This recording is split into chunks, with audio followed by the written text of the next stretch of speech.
First on CBS This Morning, Michael Jackson's family, they are speaking out about sexual abuse allegations against the singer in an explosive new HBO documentary. In Leaving Neverland, Wade, Robson, and James Safechuck claim Jackson abused them for years when they were young children. The documentary premieres this weekend. Jackson has always denied any inappropriate behavior with children. Safechuck and Robson both sued the Jackson estate, but their lawsuits were dismissed because of the statute of limitations. They are now appealing that. The Jackson family insists those claims are lies. We spoke to Michael Jackson's nephew, Taj, and brothers Jackie, Marlon, and Tito.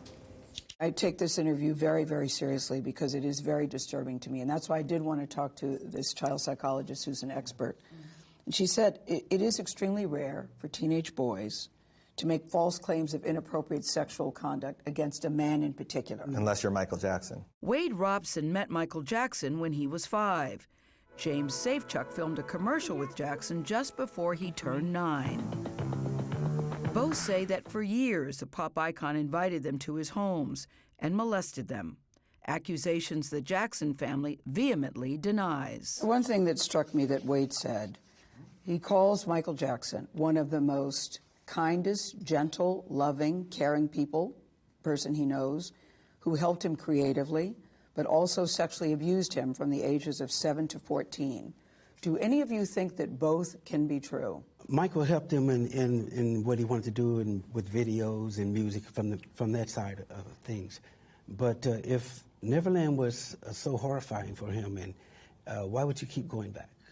None of us in this room were there at the time that these allegations were made. So how can you say what they're saying are lies? No, we weren't there, and nobody was there, but the facts are a public record. I mean, would he testify under oath all the different things that he said? Those are the facts. In the past, both men have said that Jackson never harmed them.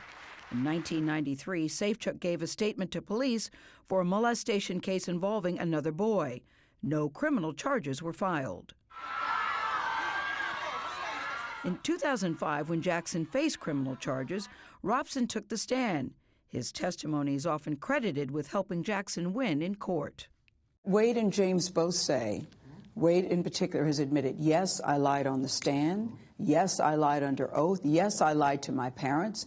Yes, I lied to everyone I cared about because I wanted to protect Michael. He did not want to be the one, in his words, that harmed Michael Jackson. Do you not believe him when he says that? I do not believe him when he says that because we know our brother.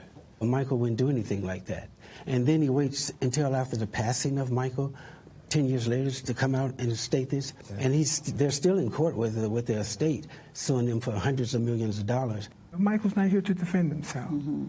So you think the only reason they're doing it is because Michael is no longer here? And you don't buy that they wanted to protect him and that's why under oath they lied for him? No, Wade's never protected anyone in his life. Does the whole family feel this way? I've seen the comments from the brothers, but I haven't heard anything from your sisters. The same thing that you were saying about this. Of course. I think there's a fear as well to put more energy to it and more eyeballs to it. I think that's why my Aunt Janet hasn't said anything, because she doesn't want to make it any bigger. Why do you think they're coming forward now? Money.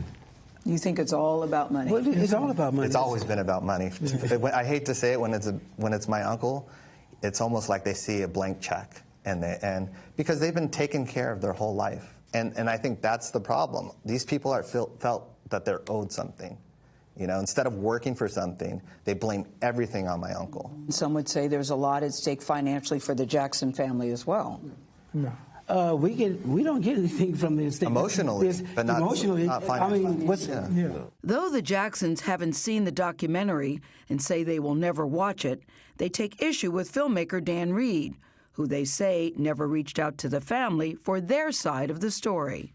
So he took what they were saying, face value, as to be true. But he trusted them, which is nothing wrong with that, but you must verify.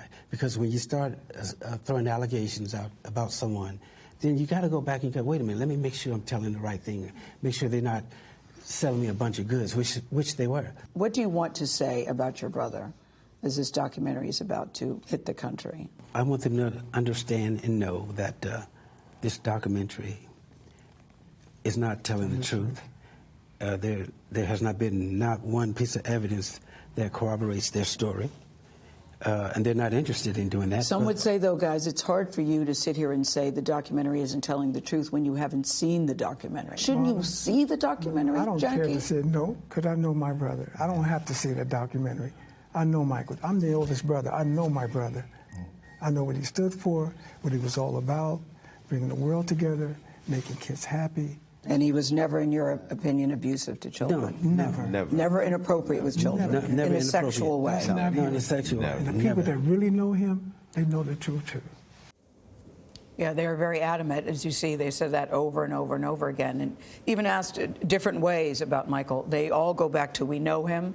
The world doesn't know him the way we know him, and he would never, ever hurt a child, which is what Michael Jackson used to say all the time. And look, I understand as a family, they want to defend and protect him. But one thing that stood out to me watching the documentary is how alone Michael Jackson seemed, right? You didn't see the family around him. In fact, he viewed these boys as family. So that doesn't necessarily work with what they're saying. He had a very complicated relationship with his family. And when you see the documentary, you will see he felt very close to strangers who you would think didn't know him as well as his family did. It's a very interesting dynamic all the way around, but they are very adamant about this. Michael Jackson did not do this. This is about money, and their brother is not here to defend himself.